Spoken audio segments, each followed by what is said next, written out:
everyone and welcome back to Lucky Loaders 15. I'll be giving you 3 of my best tips for tomorrow's racing. Now before we get stuck into that, just want to reflect on how our selections performed today. In the end we did come out with a small bit of profit on the advertised prices, as our nap and next best got us a bit of each way place money. The nap of the day, Kenny George, I thought he'd gone there to win his race. You know, he looked very comfortable.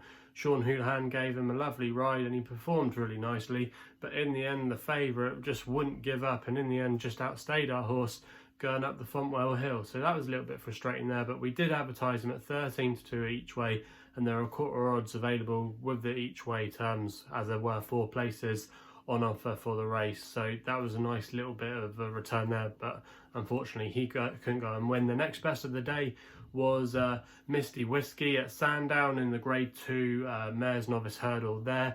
Now I will admit that that horse was absolutely smashed in the betting, so some of you might not have been able to get the price, which didn't last at all for very long. So if you did back my selection there at 6-1 each way as advertised here on my YouTube channel, you would have got your money back in a little bit. But yeah, nothing really to write home about that. I think she probably would have won the race, actually, to be fair to the mare, if she'd actually jumped right.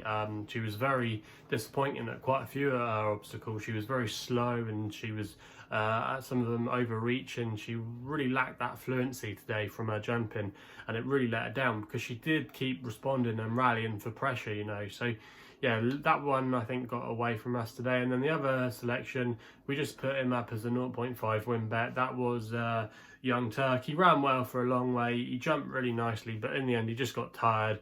And a lot of them actually in that race at Fontwell were really getting tired in the closing stages. I know the likely winner, Prophet, he fell with 2 fences left to go, and then our selection, Young Turk, refused with about 2 fences left to go, and Loved the Leader and West Street were really tired going up that hill. So yeah, not a bad performance by Young Turk. You know, like I said, he tried his best, but in the end it just wasn't good enough on the day, and it means that our dry spell for a winner continues.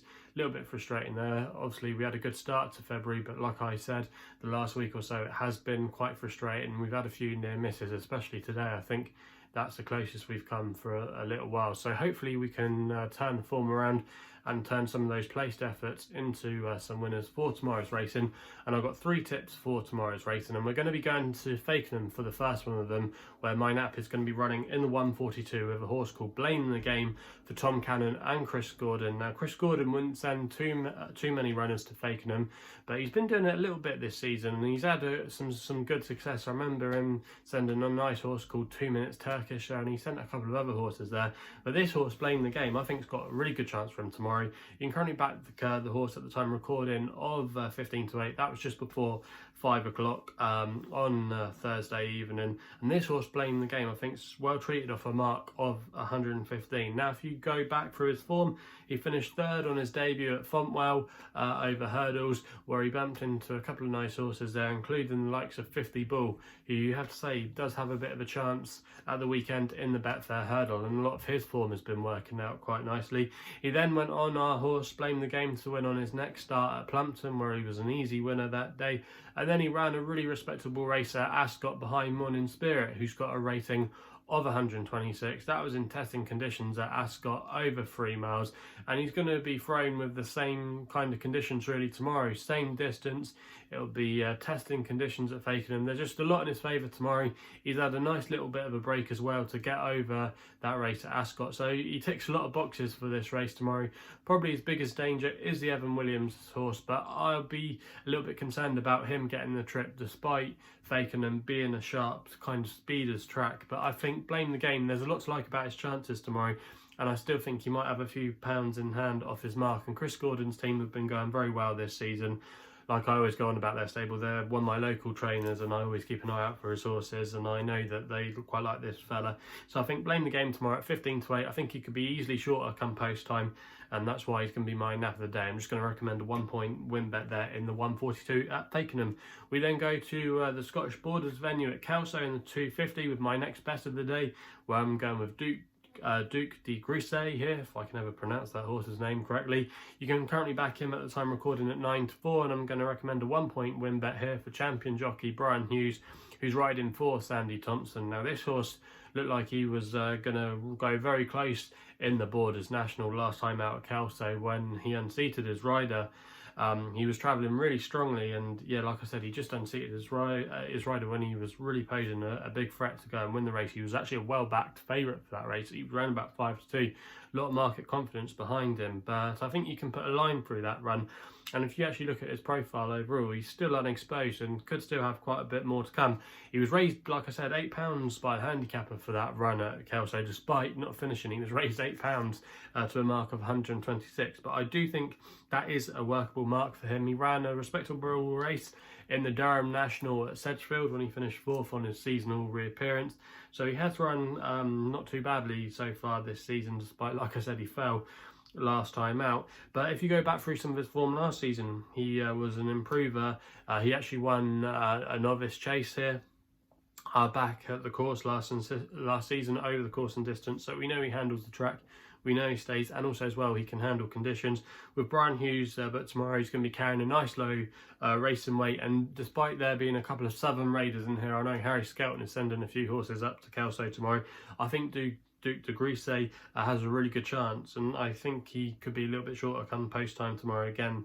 So yeah, I think he's got a really good chance in this race in the 250 at Kelso, and that's why he's going to be my next best there with a 1 point win bet recommended. We then go back to Fakenham to the Norfolk venue for my long shot of the day, which goes in the 342 with a horse called the Dubai Way. You can currently back that horse at 16-1, and I'm going to recommend a 0.5 each way selection here for Harry Bannister and Charlie Mann. Now I remember back in October, I think it was, I put a Charlie Mann horse up, and he was my long shot of the day then, and he was 33-1, and he was absolutely tanking. He went 10 lengths clear, and then unfortunately he fell at the last, and the horse suffered a fatal injury. I can't remember the name of the horse now, but it was trained by Charlie Mann. But my point being is that Charlie Mann does quite well with his runners to Fakenham, and I always take note of his runners there. And he's got not a bad strike rate in the last 5 seasons. He's got an 18% strike rate with all his runners there, so it can be a good track for him. And his yard aren't going too bad at the moment. They've had 1 winner from their last 3 runners, so they're not in terrible form. But this horse, the Dubai Way, he's now down to a really workable mark now, in my opinion, of 124. He's £2 in his last winning mark, which actually came, his last win actually came at Wetherby when he was running off a mark of 126. And I think the key to him tomorrow could be the change in headgear. Now tomorrow he's going to be wearing first time blinkers.